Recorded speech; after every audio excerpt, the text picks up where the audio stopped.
जय हिंद। तो मेरे प्यारे साथियों, तो चलिए आज हम देखने जा रहे हैं हिंदी का यानी कि चैप्टर नंबर 2। कौन सी किताब है बाबू? तो हम देखेंगे गोधली जो भाग 2 है ना, इसको हम यानी कि देखेंगे। क्या इसमें देखेंगे हम? तो पहले तो हम इसमें कहानी को देखेंगे, कहानी देखेंगे, हाँ।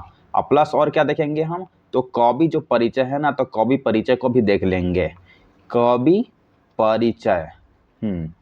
तो इसमें हम बाबू कहानी प्लस कवि परिचय दिखा देंगे। आप लोग जान ही रहे होंगे कि जो हिंदी है ना, तो हिंदी से बिहार बोर्ड में कितना पूछता है?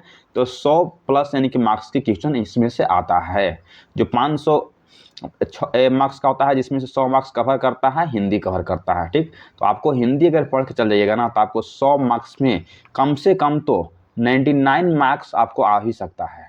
तो गोधली भाग 2 जो हिंदी का है, तो आज जो हम पार्ट नंबर 2 को देखने जा रहे हैं, किसके लिए है? तो क्लास जो है ना, वह 10th के लिए इस क्लास को बनाया गया है। अक्सर बिहार बोर्ड परीक्षा यदि 2026 में आप तैयारी कर रहे हैं, तो आपके लिए क्लास बेहतर है।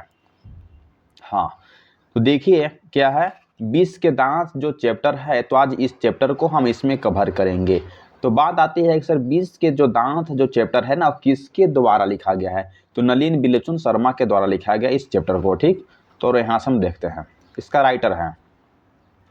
तो जिस तरह से हम लोग चैप्टर 1 को पढ़े थे, उस तरह से हम चैप्टर नंबर यानी कि 2 को भी पढ़ेंगे। तो फर्स्ट में तो हम इंट्रोडक्शन देखते हैं। इंट्रोडक्शन का मतलब सर क्या है? तो बोलेंगे कि poet introduction.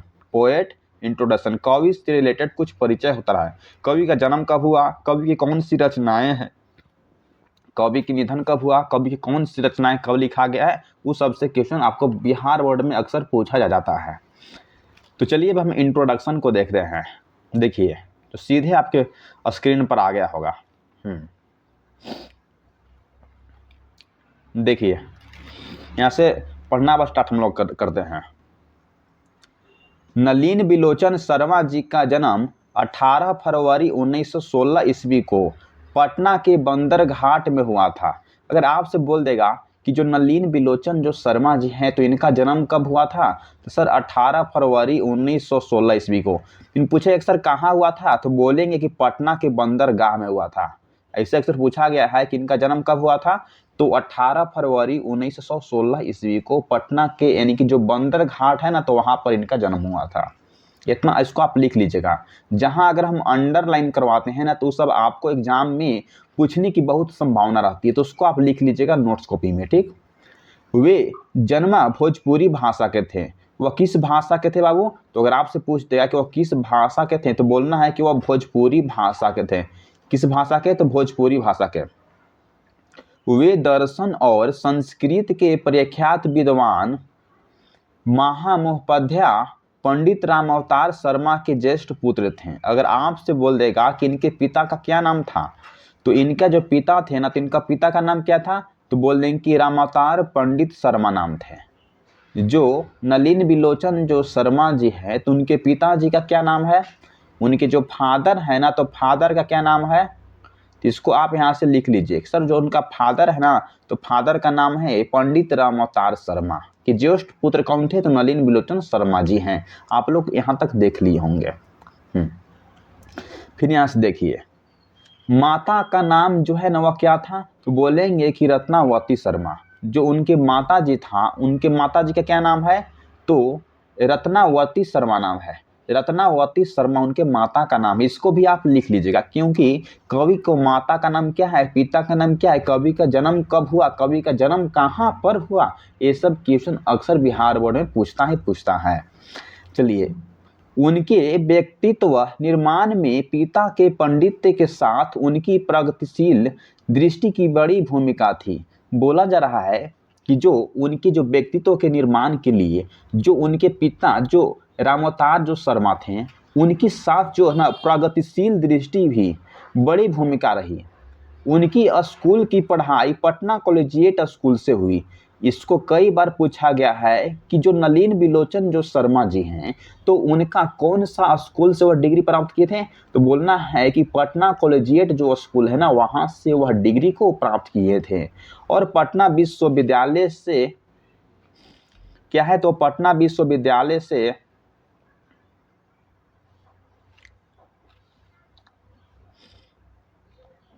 Just a second.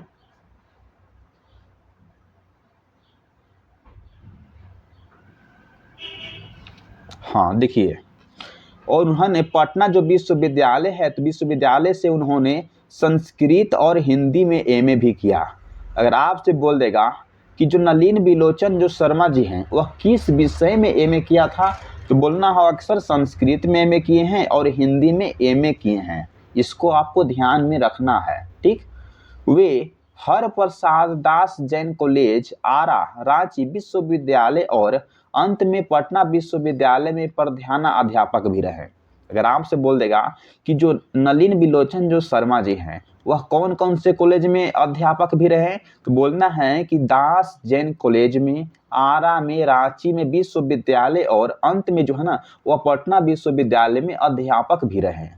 सन 1959 में वे पटना विश्वविद्यालय के हिंदी विभाग के अध्यक्ष बने।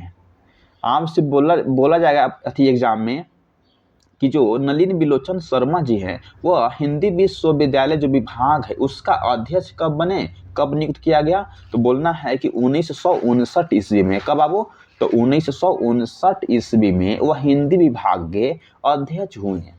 और मेरा क्या है, तो मृत्यु पर्यंत 12 सितंबर 1961 ईस्वी को इस पद पर बने रहे। अब मृत्यु के समय पर भी जो कब था इनको मृत्यु हुआ था, तो बोले कि 12 सितंबर 1961 था ना, इस पद पर भी रहे। इसका निधन कब हुआ था नलिन बिलोचन शर्मा जी को, तो बोलना है कि 12 सितंबर 1961 को इनको निधन हो गया था, ठीक। इसके बाद चलिए यहाँ यहाँ तक तो हो गया था वो। हाँ, फिर यहाँ से देखना आप स्टार्ट करते हैं। हिंदी कविता में क्या है, तो हिंदी कविता में प्रद्यवाद के प्रवर्तक और नई शैली के आलोचक नलिन बिलोचन शर्मा जी की इस प्रकार की रचनाएं हैं। अगर आपसे बिहार बोर्ड की परीक्षाओं में पूछ देगा कि नलिन बिलोचन जो शर्मा जी है उनकी कौन कौन सी रचनाएं हैं, तो आपको यहाँ हम ग्रीन जो कलर से उसको हम आपको टिक लगाते हैं, उसको आप अपने कॉपी में नोट्स में उसको लिख लीजिए कि नलिन बिलोचन की ऐसी रचनाएं हैं। कौन कौन से है, तो दृष्टिकोण है। अगर आपसे बिहार बोर्ड में पूछ देगा कि सर दृष्टिकोण जो रचना है वो किसकी है, तो बोलना है कि नलिन बिलोचन शर्मा की है। फिर साहित्य का इतिहास दर्शन, जो साहित्य का इतिहास दर्शन जो रचना है वह किस लेखक का है, तो नलिन बिलोचन शर्मा का है। और क्या है, तो मानदंड इन्हीं के द्वारा लिखा गया है। हिंदी उपन्यास, तो हिंदी उपन्यास भी जो रचना है तो इन्हीं के द्वारा लिखा गया है। और क्या है, तो विशेषता प्रेमचंद्र इन्हीं के द्वारा लिखा गया है। साहित्य तत्व और आलोचना, अगर आपसे बिहार बोर्ड की परीक्षाओं में पूछ देगा कि साहित्य तत्व और आलोचना किसकी यानी कि रचना है, तो बोलना होगा कि नलिन बिलोचन शर्मा जी के है। आलोचनात्मक ग्रंथ, और इनकी कुछ ऐसी आलोचनात्मक ग्रंथ है जो आपको याद करना है। क्या है, तो 20 के दांत और 17 असहगृत पूर्वी छोटी कहानी। 20 के दांत जो रचना किसकी है, तो आप लोग पढ़ रहे हैं किसकी है, तो नलिन बिलोचन शर्मा का है। और क्या है, तो 17 असंगृत पूर्व छोटी कहानी इन्हीं की रचना है। और क्या है, तो कहानी संग्रह इन्हीं के द्वारा लिखा गया है। केसरी कुमार तथा नरेश के साथ काव्य संग्रह नकेन के प्रयोग किसकी रचना है, तो बोलना है कि नलिन बिलोचन शर्मा के है। और नकेन 2 ऐसी रचना किनकी है, तो नलिन बिलोचन शर्मा का है। यहाँ से बहुत रचना आपको बिहार बोर्ड की परीक्षाओं में देखने को मिलेगा। और क्या है बाबू, तो सदल मिश्र इन्हीं के द्वारा लिखा गया है। ग्रंथावली, तो जो ग्रंथावली जो रचनाएं हैं किसके द्वारा लिखा गया है, तो इन्हीं के द्वारा लिखा गया है। अयोध्या प्रसाद खत्री स्मारक ग्रंथ, इसको बिहार बोर्ड की परीक्षाओं में 2021 में पूछा गया था कि अयोध्या प्रसाद जो खत्री जो स्मारक ग्रंथ है वह किस कवि की रचना है, तो बोलना था कि नलिन बिलोचन शर्मा जी के है। संत परंपरा और साहित्य किनका रचना है, तो इन्हीं का रचना है। आदि संपत्ति ग्रंथ इन्हीं के द्वारा सब इतना रचनाओं को लिखा गया है। तो बस आपसे हम इतना एक छोटा सा रिक्वेस्ट करते हैं कि जितना अगर हम रचनाओं को लिखवाए हैं तो उतना आप नोट्स कॉपी में नोट करते चलिए और आप फेर तैयार करते चलिए जब हम इस तरीका से पढ़ा रहे हैं तो। चलिए अब यहाँ से हम देखते हैं नेक्स्ट। जो गोधली जो भाग 2 है उसको हम इसमें देखते हैं। ठीक, आप लोग देख जान रहे होंगे।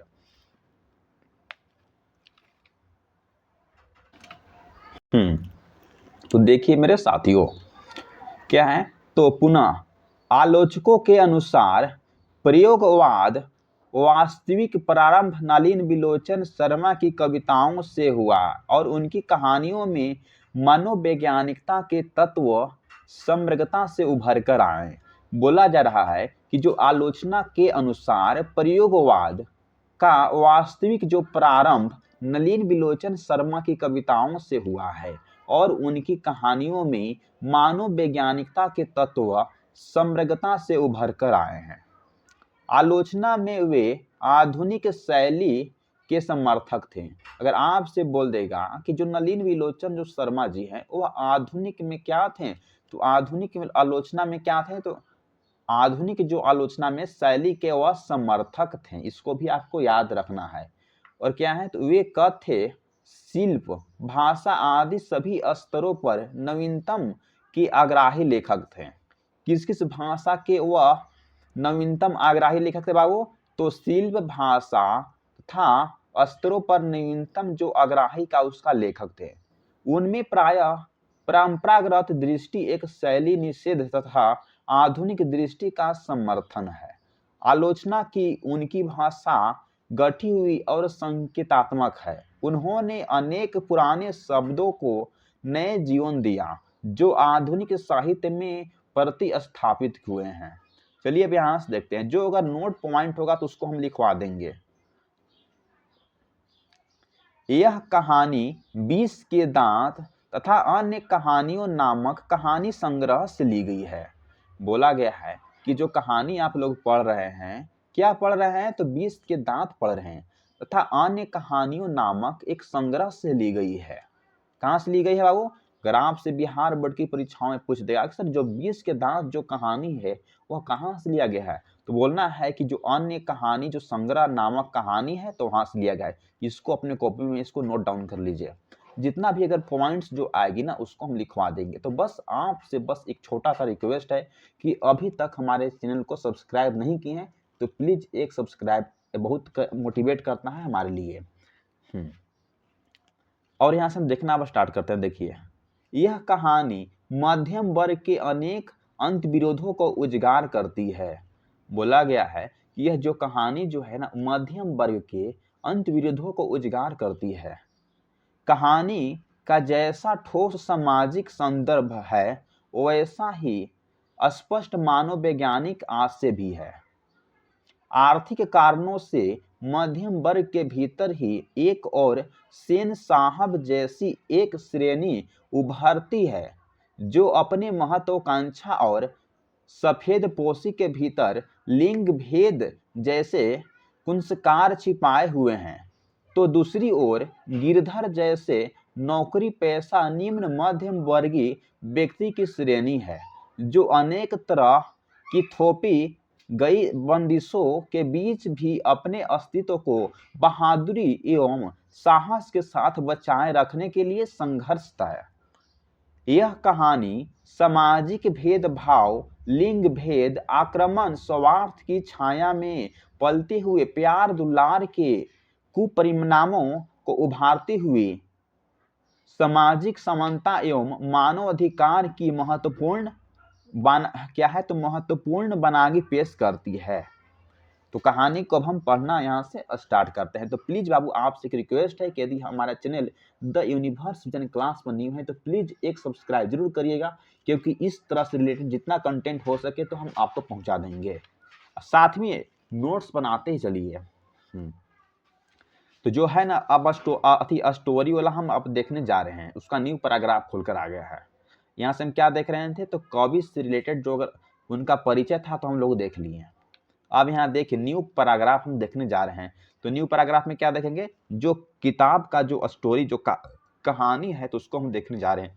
यदि आपके पास साथ में किताब है तो उसको आप सामने उसको देखते भी चलिएगा, ठीक, और नहीं है तो कोई दिक्कत की बात नहीं है। देखिए जो सीधे आपके बोर्ड स्क्रीन पर आ गया है। तो कहानी बाबू आपको यहाँ से अब स्टार्ट होता है, ठीक, चलिए देखते हैं। सेन साहब की नई मोटर, यहां से हम कलर को चेंज कर लेते हैं। सेन साहब की नई मोटर बंगले के सामने बरसात में खड़ी है। देखिए कहानी को आप बहुत बढ़िया से समझिएगा, आपको हम आराम आराम से कहानी को समझाएंगे। सेन साहब की नई मोटर जो कार जो है ना वह बंगले के सामने बरसात में खड़ी है। ठीक, काली चमकती हुई स्टीमल इंड है। जो कार है ना तो कार का क्या है, तो काली चमकती हुई कैसे इंजन की तरफ रहता है, तो स्टीमल इंड है। जैसे कोयले की घोंसले में की गई कब उड़ जाए पता न चले, उस तरह से बोला गया है कि कोयले घोंसले में कब उड़ जाए पता ही न चले। तो चलिए कहाँ थे, तो बोला जा रहा है कि सेन साहब की नई जो मोटर बंगले के सामने बरसात में खड़ी है। हाँ, काली चमकती हुई स्टीमल इंड जैसे कोयले समझो ना कि अपने घोंसला में कब उड़ जाए उसको पता ही न चले, उसी तरह से उनका जो क्या है चमकती हुई एक स्टीमर इंजन खड़ा है उसके दुहार में।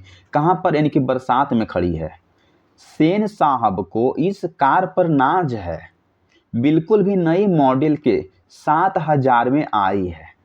सेन साहब जो है ना उनको इस कार पर क्या है, बहुत नाज है, बिल्कुल नई मॉडल के है, वह 7,500 में आई है। यहाँ से आपको ऑब्जेक्टिव बनता है कि सेन साहब जो है तो उनकी कार की कीमत कितना है, तो बोलना है कि 7,500 है। किस कलर का कार है ये भी पूछा गया है बिहार बोर्ड की परीक्षाओं में, आपको बोलना है कि काला रंग के कार है। ठीक, जहां जहां है तहां तहां हमको अंडरलाइन कर देंगे कि आपको कोई भी कहां से भी अगर ऑब्जेक्टिव क्वेश्चन पूछेगा ना तो आप उसका स्टोरी पढ़े हुए हैं, आपको एक भी ऑब्जेक्टिव छूटना नहीं चाहिए। क्यों? क्योंकि आपका उसका कहानी पढ़े हैं, आप उसका पोएट इंट्रोडक्शन वहीं से पढ़ के जा रहे हैं।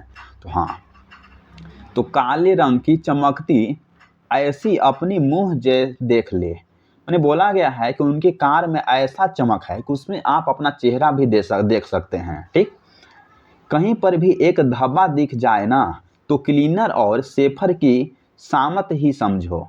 ऐसा बोलेंगे हैं, कहीं अगर गाड़ी पर एक धब्बा सा दिख जाएगा ना, आपको इस पर लेटल उटल लग जाएगा ना, तो जो सोफर का मतलब होता है ड्राइवर, सोफर जो है ना तो उसका सामत ही समझो, यानी कि सोफर को कितना बोलेंगे कौन, तो यानी कि सेन साहब।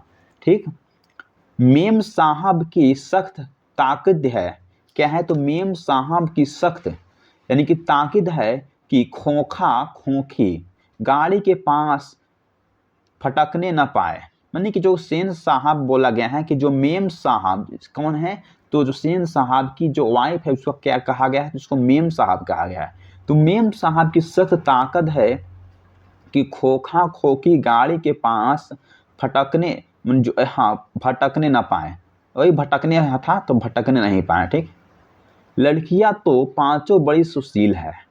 इसमें बोला गया है कि जो सेन साहब की जो लड़कियां हैं ना वो पांचों क्या है, तो बड़ी ही सुशील है। 5-5 ठहरी और 100 भी लड़कियां क्या है, तहजीब और तमीज की तो जीती जगती मूर्ति ही है। बताया गया है कि अपने घरों में बहुत अच्छा व्यवहार से करती है। जैसे 5-5 ठहरी 100 भी लड़की जो है ना अपने क्या है, तहजीब और तमीज को तो जीती जागती मूर्ति की तरफ है। मिस्टर और मिसेज सेन ने उन्हें क्या करना चाहिए यह सिखाया हो या नहीं, क्या क्या नहीं करना चाहिए इसकी उन्हें ऐसी तालीम दी कि बस लड़कियां क्या है,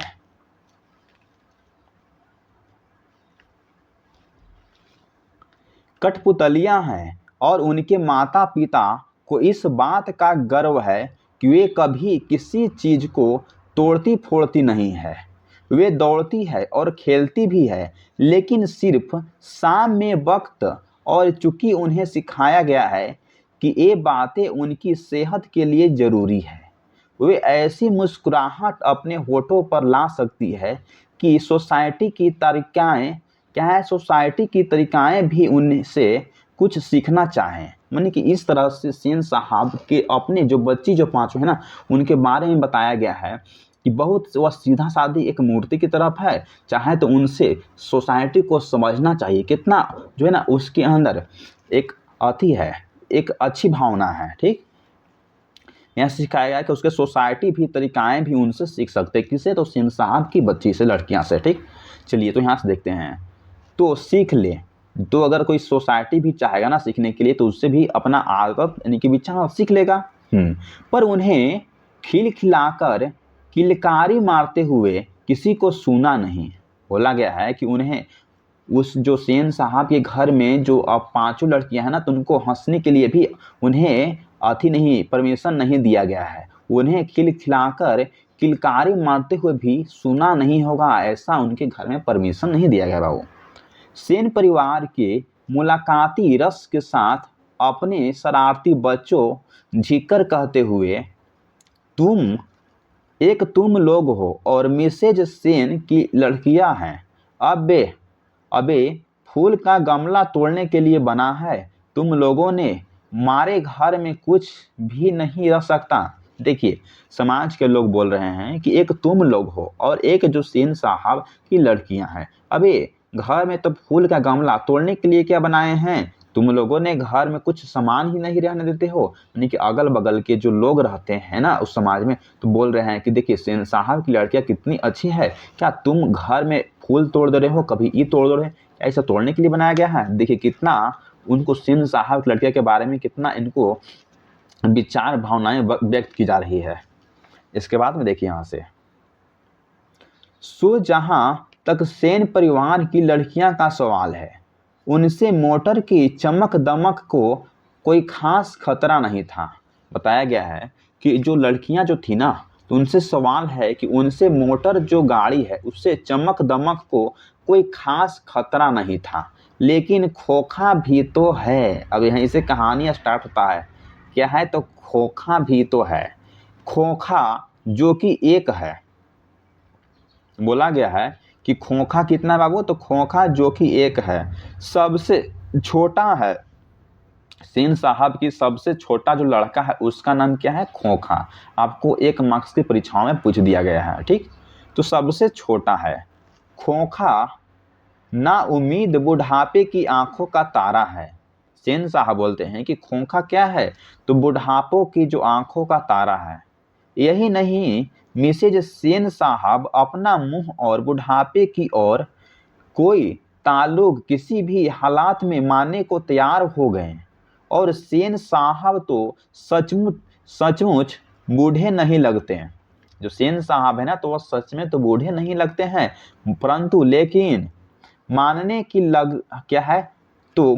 लगने की बात छोड़िए, हकीकत में तो यह खोखा का आविर्भाव तब जाकर हुआ था जब उसकी कोई उम्मीद दोनों को बाकी नहीं रह गई थी। खोखा जीवन के नियमों का क्या था? तो अपवाद था। बोला गया है कि जो खोखा था ना, सेन साहब का छोटा लड़का का नाम क्या था? खोखा। तो खोखा अपने जो नियम था ना, जिस घर में उनको नियम बनाया गया था कि सही टाइम पर आपको खेलकर आ जाना है, नहीं किससे बात करना है, नहीं किसी घर में खिलखिलाना है, नहीं किसी हंसी करना है, ये सब जो नियम को बनाया गया था, तो सब नियम के अपवाद में था, उसको विरोध में था। कौन? तो उसका छोटा लड़का का नाम क्या था? खोखा। किसका? तो सेन साहब का। और यह अस्वाभाविक नहीं था कि वह हर घर के नियमों का भी अपवाद हो। इस तरह मोटर का कोई अगर खतरा हो सकता था तो खोखा से ही हो सकता था। अगर मोटर जो गाड़ी जो था उसका कोई अगर खतरा हो सकता था तो किससे? तो खोखा से ही हो सकता था। बात ऐसी थी कि सीमा, रजनी, आलो से फाली, आरती पांचों हुई। देखिए, अगर आपसे बिहार बोर्ड की परीक्षाओं में पूछता है कि जो सेन साहब की जो लड़कियां थी 5, उनका नाम क्या क्या है, इसको हम अंडरलाइन कर दिए हैं, इसको आप यानी कि लिख लीजिए नोट्स कॉपी में, इसको आप लिख लीजिए। क्या है? एओ का नाम क्या था? तो सीमा नाम था। एओ के नाम था रजनी नाम था। एओ का नाम आलो नाम था। एओ के शेफाली नाम था और एओ के आरती नाम था। 5 जो लड़कियां थी इनको नाम इतना था। अगर आपसे पूछ लेगा कि शेफाली किसकी लड़कियां का नाम है, तो बोलना है कि सेन साहब को। 5 आप लिख लीजिए कॉपी में। ठीक, हाँ लिख लिए होंगे। उनके लिए घर में अलग नियम थे। जो पांचों लड़कियां थीं तो उनके लिए जो घर था ना उसमें एक अलग नियम और कानून बनाया गया था। दूसरी तरह को शिक्षा भी दी गई थी, दूसरी तरह की शिक्षा भी दी गई थी और खोखा के लिए एक अलग नियम को बनाया गया था। दूसरी कहने के लिए, देखिए यहां से देखते हैं, दूसरी कहने के लिए तो जस्ट सेकेंड, हाँ बोला है कहने के लिए तो सेन का कहना था, सेन साहब को कहना था कि खोखा आखिर अपने बाप को बेटा ठहरा। इसमें बताया गया है कि सेन साहब कहते हैं कि खोखा आखिर में अपने बाप का बेटा ठहरा, उसे तो इंजीनियर होगा। सेन साहब ने बोले कि उसे तो इंजीनियर होना है, अभी से ही उसमें इसके लक्षण दिखाई पड़ते हैं। ऐसा कौन बोलते हैं? तो सेन साहब बोलते हैं कि खोखा तो आगे चलकर इंजीनियर बनेगा, ऐसा उसमें जो लक्षण है ना अभी यानी कि बचपन से ही दिखाई पड़ते हैं। इसलिए ट्रेनिंग भी उसे वैसे ही दी जा रही थी। इसलिए जो सेन साहब का जो लड़का खोखा था उसका एक बढ़ई था, अपने घर में उसको ट्रेनिंग देने रोज आता था, तो इसलिए ट्रेनिंग भी उसे वैसे ही दी जा रही थी।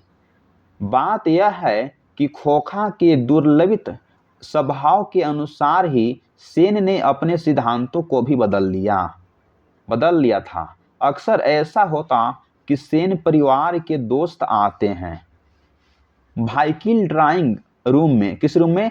तो भड़कीले ड्राइंग रूम में बैठते हैं और बातचीत के जरिए एक विषय का अभाव होने पर चर्चा निकल पड़ती है कि किसका लड़का क्या करेगा। तब सेन साहब बड़ी मौकलित से और दूरदर्शी के साथ फरमाते हैं कि वे तो अपने लड़कों के अपने ढंग से करेंगे क्या कर रहे हैं? आजकल की पढ़ाई लिखाई तो फिजूल है, वह तो उसे अपने तरफ बिजनेसमैन या इंजीनियर बनाना चाहते हैं। अब देखिए न, सेन साहब कहते हैं कि खोखा 5 साल का हो रहा है, लोग कहते हैं उसे किंडरगार्टन स्कूल में भेज दो, लेकिन मैंने अभी यही इंतजाम किया है कि कारखानों का बढ़ई मिस्त्री 2-1 घंटे के लिए आकर उसके साथ कुछ ठोक पीट किया करे, इससे कि बच्चों की अंगुलियां अभी से औजारों से वाफिक हो जाए। हिंदुस्तानी लोग यही नहीं समझते हैं। इतना हो गया है, अब यहां से देखते हैं, देखिए यहां से एक दिन का वाकया है कि ड्राइंग रूम में सेन साहब के कुछ दोस्त बैठकर गपशप कर रहे थे। उन्होंने एक साहब साधारण हैसियत के अखबार न्यूज़ थे और सेनों के दूर रिश्तेदारों भी थे। साथ में उनका लड़का भी था, जो था तो खोखा से भी छोटा था, पर बड़ा समझदार और होनहार मालूम पड़ता था। किसी ने उसकी कोई हरकत देखकर उसकी कुछ तारीफ कर दी और उन साहब से पूछा गया कि बच्चा स्कूल तो जाता ही होगा। इसके पहले कि पत्रकार महोदय ने कुछ जवाब देते हुए कहा, सेन साहब ने शुरू किया, मैं तो खोखा को इंजीनियर बनाने जा रहा हूं, और वे ही बातें दुहारकर वे थकते नहीं। पत्रकार महोदय चुप मुस्कुराते रहे। जब उनसे फिर पूछा गया कि अपने बच्चों के विषय में उनका क्या ख्याल है, तब उन्होंने कहा, मैं चाहता हूं कि वह जेंटलमैन जरूर बने और जो कुछ बने उसका काम है, उसे पूरी आज़ादी रहेगी। सेन साहब इस उत्तर के शिष्ट में प्रच्छन्न व्यंग हेंटकर रह गए। अगर आपसे बिहार बोर्ड की परीक्षाओं में पूछता है कि जो सेन साहब किसके बातों से व्यंग हेंटकर रह गए, तो आपको बोलना है किसके बात से। तो यहाँ को बोलना है कि पत्रकार जो महोदय है ना, पत्रकार महोदय की बातों से वह क्या रह गए, तो वह व्यंग ऐड कर रह गए। यहाँ इतना तक देख लिए हैं। अब इसको हम जो ना पार्ट नंबर यानी कि 2 में देखेंगे। अब किस में देखेंगे हम बाबू? इतने यहाँ सब शुरू करेंगे हम पार्ट नंबर 2 से शुरू करेंगे, तो वीडियो जो है ना वह लॉन्ग हो जाएगा। तो पार्ट नंबर हमको 1 जो है ना कंप्लीट हुआ, पार्ट नंबर हमको 1। अब यहाँ से देखेंगे हम ना पार्ट नंबर यानी कि 2 को देखेंगे। कहाँ से देखेंगे? तो यहाँ से हम लोग देखना अब स्टार्ट करेंगे। तो बस आपसे एक छोटा सा रिक्वेस्ट है कि यदि हमारा channel the universe vision class पे यदि आप न्यू हैं तो एक सब्सक्राइब जरूर करिएगा, क्योंकि आपका एक सब्सक्राइब हमें बहुत मोटिवेट करता है इस तरह को क्लास करने में, बनाने में। और साथ में आपको हम नोट्स बनवा रहे हैं, तो नोट्स को बनाते ही चलिए। तो thanks for watching this video. जय हिंद, जय भारत। हम जल्दी नेक्स्ट क्लास को लेकर आते हैं।